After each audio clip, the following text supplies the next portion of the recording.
You have to get out of there right now, okay? The antidote is cooking. No. Connors is on the way. He's coming to you right now. There's 8 minutes left. You're gonna wait there for 8 minutes after what I just told you. I'm gonna get everybody out. Did you hear what? Gwen!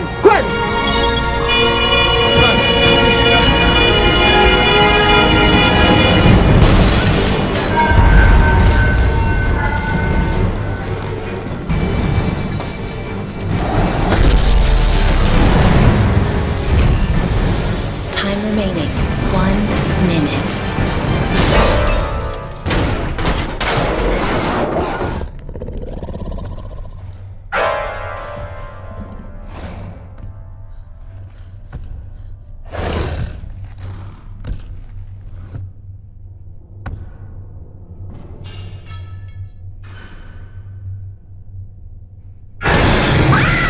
When you have the role of Skeeter in The Help and then you're playing Gwen Stacy in Spider-Man, the internet buzzes because they always have somebody else in mind. Yeah. They'll say, Dame Judi Dench should definitely have been Gwen Stacy. I know. You know? I know. Who is this Emma Stone that's playing this thing? Where does she come from to do that? So it has no effect on you. No, I mean, of course it does. And I had to put the computer down because I knew instantly, and that was, I was almost kind of grateful that I was shooting The Help when I auditioned because I knew what it was like to feel backlash already of, people who loved that book so much and did not think I was right for Skeeter, and I completely understand because I read the book and neither do I.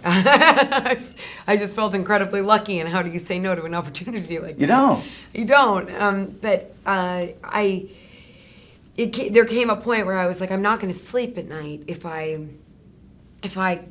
go and I do, or I'll quit, or I won't challenge myself. I won't let myself do something like this because I feel unworthy of playing a part like that. And the same goes for Gwen, and you kind of have to go, all right, well, I'm going to do the best that I can as an actor. I'm only one person. I'm going to fulfill it in any way that I possibly can and work the hardest that I personally can, and that's all you can really do at the end of the day. But it's still, no, it's awful. It's awful.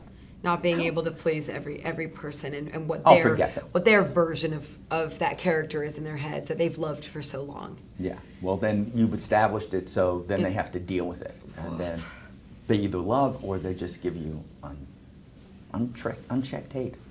They'll never do to you. They won't do it. So when you're looking at you through all these movies, through Zombieland, Easy A, Crazy Stupid Love, The Help, can you be satisfied with you when you're looking at you on the screen, or do you just say, who is that person? Yeah, no, you can't be objective. There's no way of really watching yourself. I haven't seen Easy A. I could barely. Haven't seen it? No, I had to walk out during most parts of Spider-Man. Like, I can't. I sat through The Help twice, but it's not. It's kind of a toxic thing watching yourself because you know that you can't accurately gauge or at least for me, I can't accurately gauge performance or what I did. There's always a million other takes I wish they had used, or things that I wish they had kept in, or moments that I wish they allowed to breathe, or there's so much that you sit there and wish for, and you can't. I mean, unless you're the producer, which now, of course, all I want to do is produce. You told me that 4 years ago. Yeah, I mean, that's my dream. I want to produce that's and my I dream. want to host Saturday Night Live. Yeah. So that happened twice. So we've got half of that, and then I'd love to produce, because then you have that opportunity to be in the editing room and to say, well, let's let this happen, or maybe this person, or maybe this director, maybe this DP.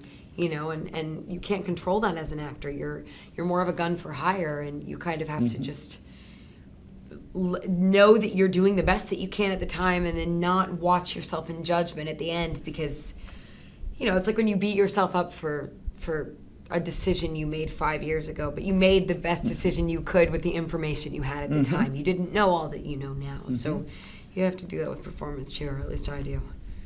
But just to round off the whole Spider-Man thing, I want you to tell me, because I don't know how much of it you didn't see the whole movie. I don't know what you've seen of it. Yeah. But what moment in that movie, even in just the playing of it, resonates for you? Not for the character, not for anybody else, but what moment in The Amazing Spider-Man when you can look at it and say, I'm at least close to being satisfied with me?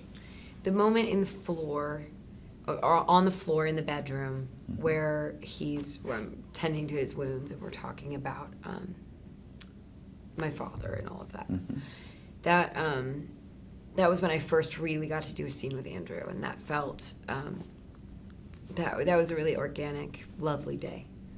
That was a day that I'm just happy with the experience of that day. I will forever remember that day. I don't know what the end result was, but I guess it's learning that lesson of being present and being in for the journey of it, because that day was really special. When you have that day, do you and Andrew recognize it as that and say, this was a good day? I think so. I think we let's kind go of out. like, all Let's right, celebrate. Let's all right. do something. We had a day. Yeah, I mean, we both, we gave each other a hug and said, good day. But I look for those days. I crave those days as an actor. So that was a special day. I hope you have a lot of those. But if you recall from doing the show that Voice again.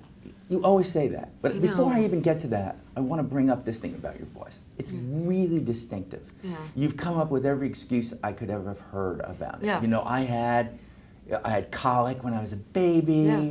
I've got, what do you have on your vocal? Nodules. Yeah, I don't buy any of that. It's true. It's a really fabulous, sexy, great voice that Thank nobody you. has in the world but you. Thank you. And I've seen you on SNL doing songs. You're doing like Kesha numbers. You're doing things about broken arms. But I rapped that. I don't care. Hey, everybody, what's talking? All right, I should pick a song that I could rap. What can you do before you're singing that? Well, last time you were on, you started Blackbird, and you got this far. Blackbird singing in the dead of night. Blackbird singing in the dead of night. That's all I can hit right now. Okay. Now, I think Since you now I finish have that the phrase. tattoo. Yes, that would be it. Take these broken wings and learn to fly all your life. You were only waiting for this moment to arise. It's so wonderful There we go. in that we've now completed a song 4 years later with different hair, with all do it. If you want to go out rapping something like I that Dream of reminds Jeannie. you of You just it's just into this. do it It's then. perfect. Do it then. Thank you, Emma. Oh my God. that was Oh great. God, thank you only you. have, I hear, 37 other interviews today. Yeah, only 153 left. 53, and yes. it's great. It's perfect. And So great. I think it's wonderful. So we'll take our picture, and then she's allowed to be free.